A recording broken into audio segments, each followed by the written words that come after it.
Any indication that the ancient Americans between 600 BC and 400 AD wrote on metal plates? No, no. Ancient writings have been found from all of the empires that surrounded the Kingdom of Israel, but none so abundant as the biblical manuscripts that have been found coming from the Israelites themselves. The earliest known part of the Bible to have been preserved in archaeology is a short passage from Numbers chapter 6 verses 24 to 26 that was discovered by Gabriel Barkay. In an excavation which I directed here in Jerusalem, we found two small tiny silver plaques. They carry in the ancient Hebrew script the oldest biblical verses that we own. They come from this very period, the 7th century BC.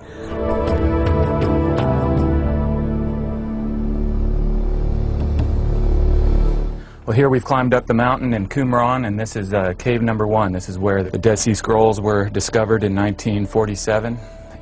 Every single book of the Old Testament, apart from possibly the book of Esther, is found in the Dead Sea Scrolls.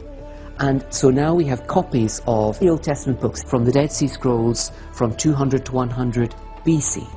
For the Greek New Testament, we have around 5,500 manuscripts that's containing part or all of the Greek New Testament. So we've got plenty of evidence for the Greek Gospels, for the Greek letters in the New Testament that go way, way back to very early on, to only a matter of a few decades after they were first written. By contrast, we have no ancient copy of the Book of Mormon. We have manuscript evidence that's almost 2,000 years old for the New Testament and over 2,000 years old for the Old Testament. For the Book of Mormon, I am not aware of any manuscript evidence at all. But with the Book of Mormon, we have no documentary trail. We do not have texts that we can go to until 1830. Between the events in the Book of Mormon, which supposedly ended in 400 AD, and the first documentary trace is 1,400 years before we find any sort of documentary trace. What this suggests to me is that the book itself was constructed in the 19th century. Where are the documents? Where's the history that we find ample, abundant when we're dealing with the Bible? Why don't we find it with the Book of Mormon too? If you had the textual support of ancient documents for the Book of Mormon that say the Bible has, would you have lost faith in the Book of Mormon?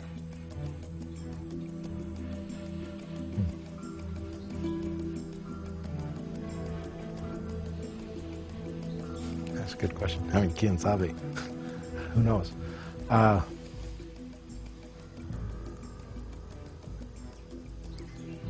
It would certainly help the situation if the Book of Mormon had a documentary trail and artifacts that would support its claims.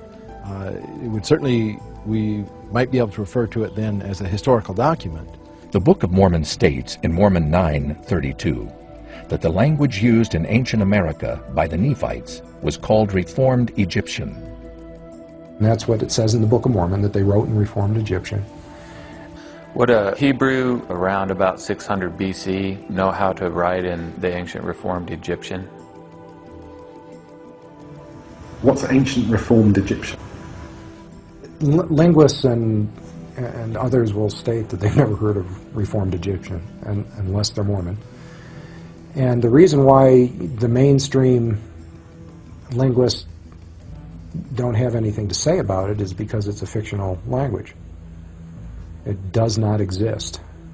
Any indication that the ancient inhabitants of the New World wrote in Hebrew or Egyptian? Categorically no. No hay ninguna evidencia, no hay ningún rasgo hebreo, no existe en el dato iconográfico del glifo, no existe ni por la mínima, ni la remota idea de una escritura hebrea.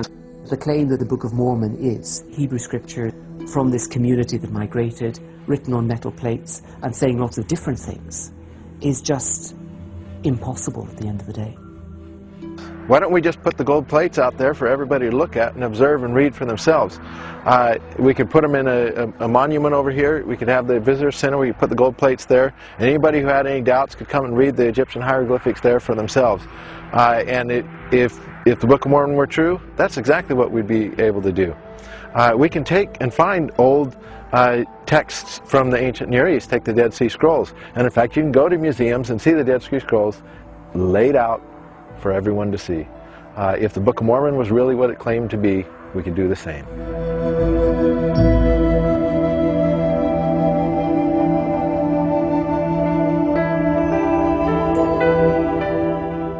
Both the Bible and the Book of Mormon describe a coinage system.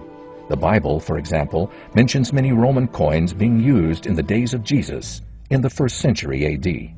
The pavement upon which we stand at this moment, upon it there was a layer of about 2 to 3 inches of soil, which included many coins dating back to the 1st century. How many coins would you say have been found at the site during all of its excavation? Maybe 300, 400. So what are you putting in the bucket there? Coins. Coins, huh? More than 10 coins. Oh, really? One day. One day, 10 coins. So those are just the ones that you found yesterday? Yeah. Chapter 11 of the Book of Alma in the Book of Mormon. The chapter heading says, Nephite coinage set forth. Then it goes through and describes how the money system of the Book of Mormon worked. Now, if we take these images of coins we find in the Book of Mormon and contrast them to the systems of exchange in place in ancient America, we find that they're not at all alike. There were no metallic coins being used. The Book of Mormon just flat has it wrong. In all your excavating, you haven't found any coins that would predate the coming of the Europeans? Nothing. In fact, metallic coins were not in use in any part of ancient America. We didn't use coins. We didn't have them. We took coins when they first came, which were not until Europeans came around, and we usually kind of flattened them out and made them into jewelry. Yeah, that's what we did too. Yeah. So the question that arises is, where are all the Nephite coins that were in use for almost 1,000 years?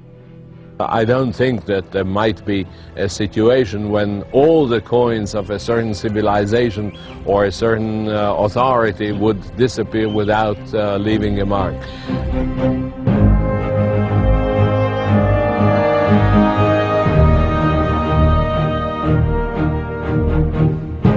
The Bible gives an account of numerous battles and wars throughout the history of the Israelites. Like, do they find things like spearheads and things like that? When this country, for example, passed the Assyrian conquest, we have the arrowheads which landed upon the roofs of the buildings before they got destroyed. So we have first the layer of the arrowheads, and then we have the layer of the floors.